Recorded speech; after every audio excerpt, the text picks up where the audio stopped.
निर्वाचन ठीक पूर्व चाषी युवक छात्र समस्त कथा हठात नवीन सरकार मन पड़ जाए आउ टंका बांटती 2019 निर्वाचन पूर्व कालिया सहायता ना चाषी को वर्ष को 6000 टंका देले वर्ष को 6000 माने मासको 500 दिन को 17 टंका आउ ए निर्वाचन पूर्व हठात युक्त 3 छात्र छात्री 9000 और 10000 टंका जितिले कुआड़े यह 12-14 टका करदे इस्ताहार रे कहिसंती वर्ष को 12000 माने मास को 1000 और दिन को 34 टंका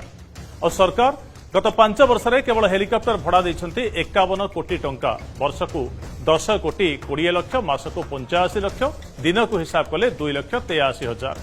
आमे जानिछे जे आम राज्य सरकार केवल 2 जण ही हेलिकॉप्टर रे बुलंती नवीन और पांड्या बीजेडी नंबर 1 और नंबर 2 नेतांकर प्रत्येक दिन हेलिकॉप्टर भड़ा 1.5 लाख और परिवार सहित 17 टंका दिनटीए चलिब चाषी छात्रटीए दिन को 34 टंका पाई ता भविष्यत गढ़िब।